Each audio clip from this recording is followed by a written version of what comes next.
দিল, কানা পরিমাণ হয়ে গেল। এ যুবকেরা, তরুণেরা, বাপেরা, মনে রাখবেন গরিবে নওয়াজ আমাদেরকে ভারতবর্ষে বসিয়েছে, পৃথিবীর কোনো ক্ষমতা না আমাদেরকে এখান থেকে উঠাতে পারে। এনআরসি বলুন, সিএ বলুন, আর কাছি যাই বলুন না কেন, কোন জিনিস দিয়ে ভারতের মুসলমানকে মিটানো যাবে না। কেননা ভারতের মুসলমানকে গরিবে নওয়াজ বড় আদর করে বসতে দিয়েছে। তরুণেরা, গরিবে নওয়াজের আর একটা কথা মনে পড়ে গেছে। হুজুর আমার একদিন রাস্তা দিয়ে যেতে লেগেছে, এ যুবকেরা এমন সময় একটা ধর্মগুরু এমন করে সে তার দেবীকে উপাসনা করে, তার বিশ্বাস তার কাছে, সে তার পবিত্র দেবীকে উপাসনা করে। এমন করে সে ছিল ধর্মগুরু। তার কন্যা বাবাকে জিজ্ঞাসা করতে লেগেছে, বাবা তুমি কি করো? এই ফলগুলো কি আমাদের দেবী খায়? বাবা করে সেই বাবা বলতে লেগেছে, না খাই না। কিন্তু কন্যা বলতে লেগেছে, হ্যাঁ আমি খাওয়াবো তাকে। এই বলে এক বাটি দুধ নিয়ে ওই এমন করে তার বিশ্বাসের জায়গা, তার পবিত্রতার কাছে স্থানে এসে ওই দেবীকে খাওয়াতে লেগেছে। সে তো খায় না, তাকে বারবার বলতে লেগেছে, সে তো কিছুতেই খেতে চায় না। লাস্টে হালকা বয়সের কন্যা মহিলাটা সে খেতে এসে গিয়ে ওই দেবীর কাছে পাথরে মাথা ঠুকতে লেগেছে। আরে কন্যাটা রক্ত বেরোতে লেগেছে। ঠিক এমনই সময় রাস্তা দিয়ে গরিবে নওয়াজ যেতেছিল।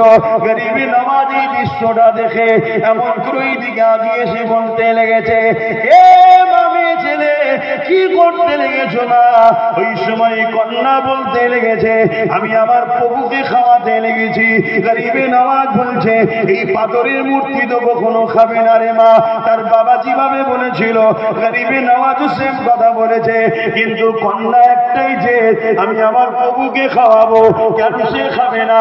গরিবে নওয়াজ বলতে লেগেছে, মারে এ কখনো খেতে পারেনি, পাথরের তো তৈরি মারে। কিন্তু সেই মহিলা বলতে লেগেছে, আপনি আপনার রাস্তায় যান, আমার ধর্মীয় বিষয়ে আপনাকে কথা বলতে হবে না। কিন্তু গরিবে নওয়াজ সে জায়গায় যখন দাঁড়িয়ে দেখে ওই কন্যাটা আবার পাথরে মাথা ঠুকতে লেগেছে, কপাল দিয়ে রক্ত বেরোতে লেগেছে। গরিবে নওয়াজ বলে উঠল, কেন এই মেয়েটাকে কষ্ট দিচ্ছে? জলদি করে খেলে। সঙ্গে সঙ্গে ওই পাথরের মূর্তি গার করেছে আর ওই কন্যাটাকে খাওয়াতে লেগেছে।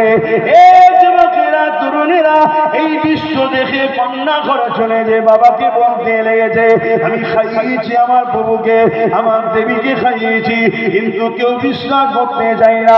কন্যা বলল, তাহলে আবার চলো, কালকে গিয়ে খাওয়াবো দেখবে। কিন্তু কালকে আবার এসেছে কন্যাটা, খাওয়াতে চাইছে, খেতে চাইছে না, খাওয়াতে চাইছে, খেতে চাইছে না। কন্যা রকুল বলে উঠল, যদি তুই না খাস ওই মুসলমানটাকে ডেকে আনবো যেই গরিবে নওয়াজের কথা বলেছে। সঙ্গে সঙ্গে আবার পাথরের মূর্তি খেতে লেগেছে। বলুন সুবহানাল্লাহ।